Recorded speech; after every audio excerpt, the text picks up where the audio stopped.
somewhere like Gaza that has an entire city underground tunnel system, basically. And it's just wild that they were, again, it's just like you would think they'd be building kind of bunkers for the people in the event that they did have to go to. There just doesn't seem to be any concern for the Palestinian people at all. I feel like they just get the shit end of the stick and all of this deal. And then Unfortunately, you're 100% right. there's this idea too, like you touched on this, there's no concept that 250 hostages would be taken into these tunnels. Talk about this concepsia. I'm so obsessed with this idea because I've seen it in action in my own life. And in real time, I witnessed a shooting. And I don't even know if it's really the same, but based on just so many people I've talked to, I witnessed a shooting. It was broad daylight, and it was in Los Angeles when I was living there. This kid came out of an alley. Another kid followed him. They were like gang kids, I find out later, but it was like bang, bang, bang, bang, shooting in the opposite direction. They start running. And it was like 5 p.m. in a pretty quiet part of Santa Monica. And I was like, immediately my brain starts going, that was just kids. They were playing with cap guns. I know what gunshots sound like. I knew it was a shooting that I had just witnessed. And my brain immediately started lying to me in that moment. And I kept driving. I even drove down the alley to see if anybody was there, and nobody, which was not probably that smart.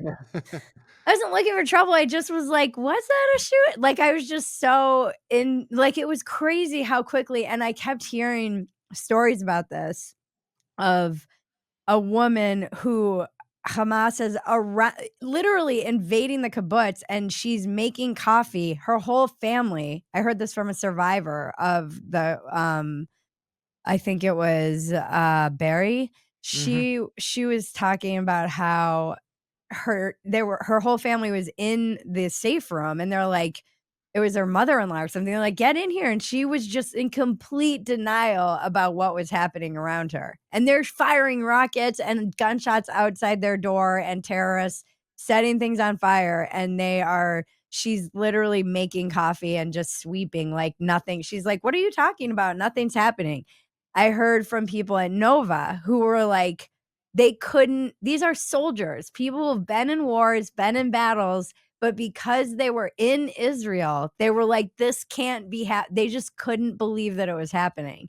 That is the Israeli concept that this could not possibly happen was so deeply ingrained in every single person. As it was happening, people were not able to comprehend that it was happening. That was the thing that was so striking to me.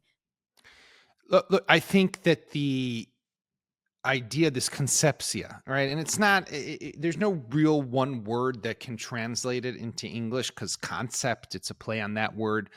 But it's this idea, it's a mindset, it's a state of mind, it's a paradigm, or I think even maybe better, a prism through which I look at everything. So I tell myself a story. And the story that I tell myself is that Hamas does not want war. Hamas wants economic prosperity. I also tell myself that Hamas can't really do anything to me because I have my technology, so I'm safe. And therefore, anyone who tells me to the contrary, it's hard for me to break out of the concepsia. And we detail, for example, stories in the book going back to even 2016, when there was suddenly a defense minister who didn't have a military background. This guy, Avigdor Lieberman, Moldovan born, had moved to Israel many years ago.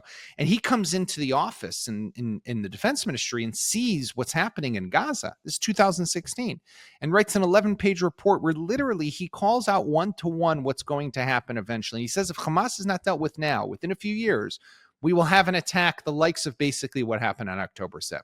Wow. We have the story of what are called in Hebrew the tatzpitaniot, the female soldiers, the surveillance soldiers who sit in their bases along the border, and they watch screens, which are with cameras showing what's happening on the border, just over the border inside Gaza. And their job, the joke always was, and I've been to these bases, if they saw B fly by, they would notice it, right? I mean, they People saw it. need to understand too that they are responsible for one specific Correct. area. It's like Exactly. you get assigned to a station and it is one specific area that is the only area you're ever responsible Yeah. for, so they It's not know big it at all. It's inside and maybe, out. a mile on a half a mile. That's about Mhm. it. I mean, we're not talking anything too dramatic. And it's, do you see anyone moving? Do you see anyone coming too close to the fence? Do you see people with guns? Do you see people digging a tunnel? Do you see those are the kind of things you're looking for. And they're warning their commanders over a period of months that they're seeing things that they're not used to seeing. They're seeing higher level Hamas guys come to the near the border. They're seeing training taking place near the border. And their commanders are saying to him, you don't understand. It's nothing. It's not a big deal, because their commanders were so deeply entrenched within the concepsia that they could not break free of it. Mhm. And that's why I like this line that Donald Rumsfeld famously said. He was the Secretary of Defense, now Secretary of War, in the U.S. back in 9/11 in the George W. Bush administration, when he said about 9/11 about the Al Qaeda, it wasn't a lack of information; it was a lack of imagination. Mhm. We knew all this stuff, but we couldn't break free of the concepsia, of the state of mind, which started at the top with the political echelon and trickled all the way down through the intelligence commanders, through the generals, all the way to the soldier at the bottom. And there was that one woman who did the border surveillance who was really pushing back, and is some of it just, like, Israeli machismo? Like, is some of this just ego and hubris and male, Yeah, like, I mean, there's some of that. listening to Yeah. the women soldiers? There probably is a dose of sexism involved here, that these girls, these women don't know what they're talking about. Mhm. These Um, hysterics. Yeah, I mean, you're getting emotional, right? Women Yeah. love to hear that, right? No, I Calm look, down. exactly. That always works with my wife, to calm down. No. Um, the I think that's part of it. Look, that's part of it. However, I think what there was, because it wasn't just when it came to the female soldiers. It wasn't just when these analysts were making their warnings. It was everything that they were seeing. Right. And you saw it even in the night between October 6th and October 7th, that there were alarm bells going off. Our intelligence agency started to see things that were happening on the ground in Gaza, and still they couldn't put the pieces together. And that wasn't because of some young female soldier who was telling them something. This was coming at the highest levels of intelligence. And still the puzzle was too complex, and they couldn't imagine what was really coming to happen. And they thought, it's a drill. And if it's not a drill, at the worst case, maybe they'll cross in the border at one or two different spots. But what ended up happening was, it definitely wasn't a drill. And then it ended up crossing the border at 60 plus different places, blowing holes in the fence. I mean, this was a Yeah. massive invasion that Israel was just completely taken by surprise with. Now, how why didn't you hear all these horrific text messages and stories in the WhatsApp chats and, like, "Where's the army? Where's the army?" And I think actually even Charlie Kirk, rest in peace, was saying, like, the whole country is basically the military. Why did it take so long for the army to get there? Again, the conspiracy theorists would ask, like, was there a stand down order or something? What was it? Or was it just that they were so completely overwhelmed in so many spots, as you just mentioned, it was too much? I don't fully understand what There, happened there, there. there was not a stand down order. There was an order overnight by the chief of staff not to do anything in a way along the border that would show Hamas that Israel knew or had some indication that Hamas might be preparing something. Because And why was that? What's the rationale behind right, and that, this? by the way, it was a terrible decision, and that decision cost the country with thousands of people, and dragged us into this war. I don't know that changing that decision would have completely stopped the attack, but it would have definitely made it very, very different. The debate that night was whether do based on what we're seeing, is this a drill or is this an attack, like we said before? Now, if it's a drill, so basically, let me step back. If you have this debate, you kind of have three things that you could potentially do. One is do nothing because you don't know. So keep things as they are. You got some soldiers along the border. They're there anyhow. If something happens, they'll be ready because they're always supposed to be ready. That's just the way they are. Number two is you could beef up your forces, send down reinforcements, get everybody to flood the zone. Everybody gets up, throw helicopters in the air, drones in the air, tanks are up in their positions, turn on the floodlights and say, hey, Hamas, we know what you're doing. Don't you dare, right? Option three is to try to find some balance in between. And that's kind of what the chief of staff tried to do. So what he said to his subordinates was, try to get a little ready in case, God forbid, something happens, but don't do anything that they will see that you know that they might be planning something. Now, why would he not want them to? Why would we not want Hamas to see that we might know that they're doing something? Because that would undermine your intelligence sources. So we are listening to them. We're intercepting phone calls.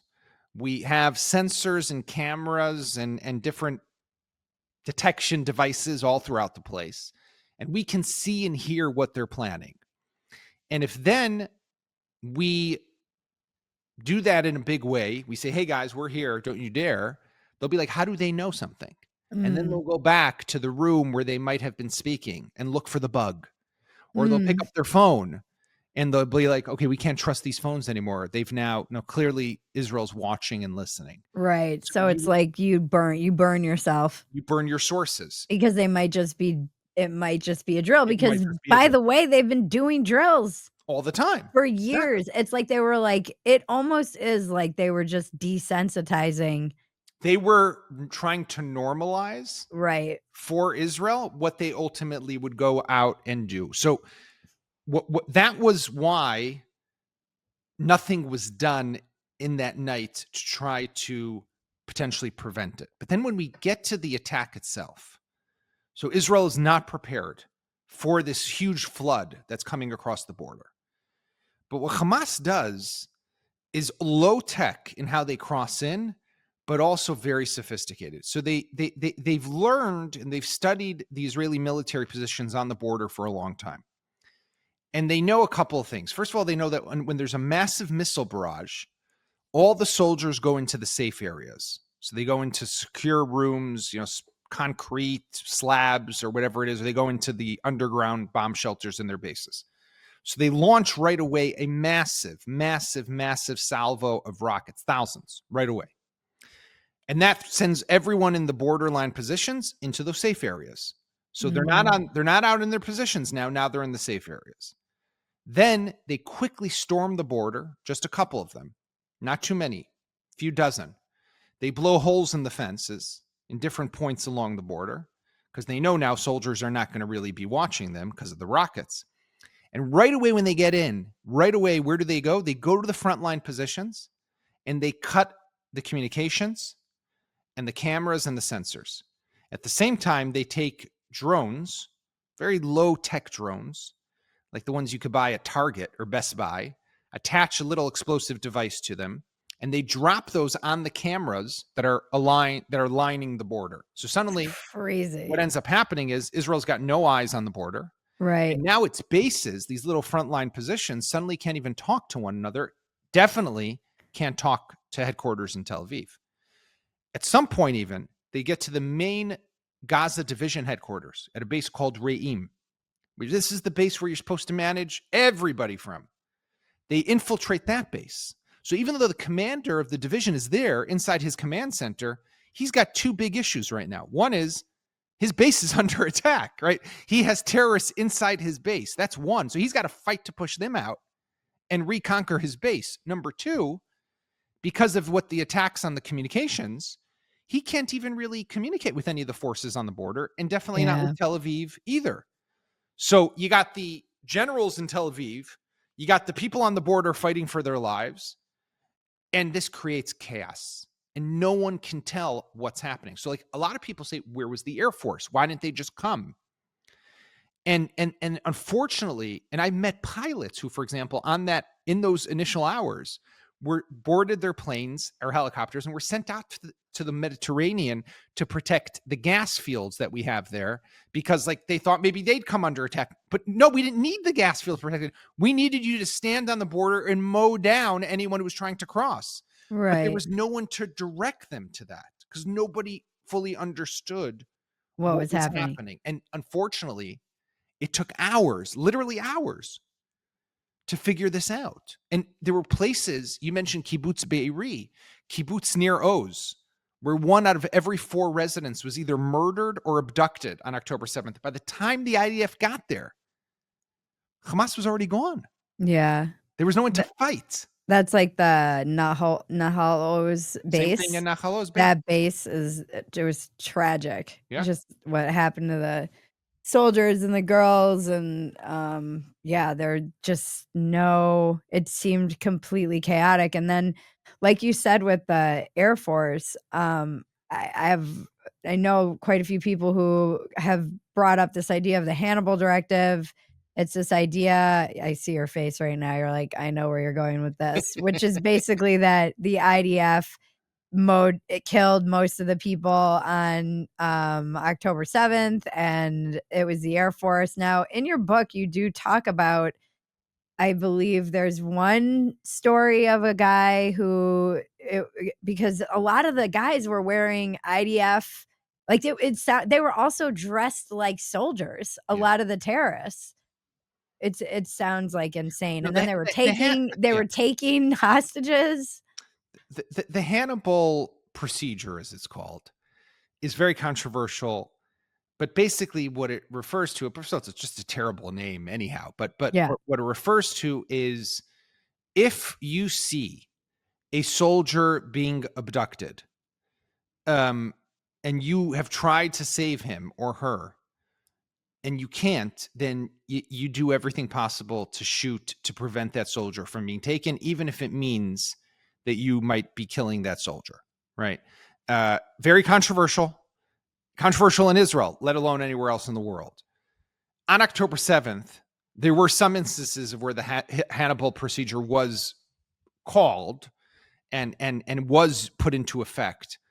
But this is a complete lie. And I do hear this also from people, that it was Israel who killed most of the people. It was Israel who, killed the hostages. It was Israel this, Israel that. That's not what happened. There were some instances of friendly fire. Look, it's chaos. It's a war. You see people moving on a path in a kibbutz, you're accidentally going to open fire. There were cases of where they also attacked cars that they saw were taking terrorists back. Sometimes they weren't sure, is there a hostage in there or is there not? And there were hostages in there. And these are terrible tragedies.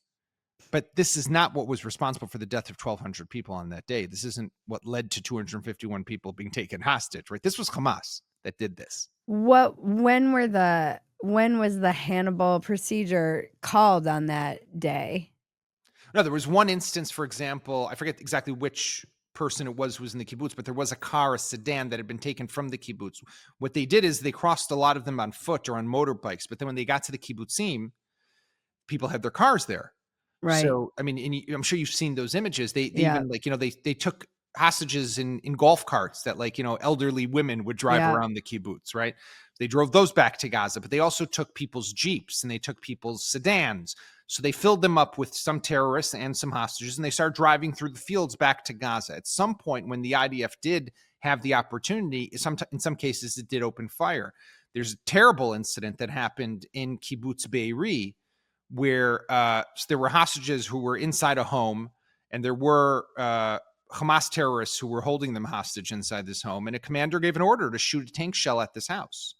Right? I mean, extremely, extremely controversial, but very difficult to judge in that moment what is And it's happening. funny too, one of the things that I did learn too is, like, when you hear commander, you think of an old man, and it's like a 22-year-old kid, often. Sometimes it's 20 at the oldest. We're talking about someone maybe 40 at the Yeah, oldest. I mean, it's usually I always think I hear commander and you think of, like, the movies and a guy with a beard and a mustache, and he's in Right. his 60s, and it's like I can't tell you how many commanders I met that were like 35. Yeah. Yeah, So it's a very young military with a lot of responsibility on the shoulders of very young people, and that's a result of how our national service is structured with a compulsory service that every 18-year-old man, woman is supposed to serve in the military. so did the yeah, that's crazy. I can't even imagine having to, like, make those decisions in real time. It just it really does seem like a complete breakdown of all it's like the worst case, and I think you say this in your book, just it is a case of everything going wrong at once. Just every bad thing happened at the same time. It's 100%. It's literally everything bad happening, and even when the bad happens, the difficulty in kind of recouping and getting back on our feet, it took way too long. Mm. You mean after the attack? After the attack, right? I mean, Yeah. the if you look at the layers of what Israel was supposed to have in place, so first is intelligence, that failed you. Second were your safety mechanisms, your fence, your barriers, that failed you.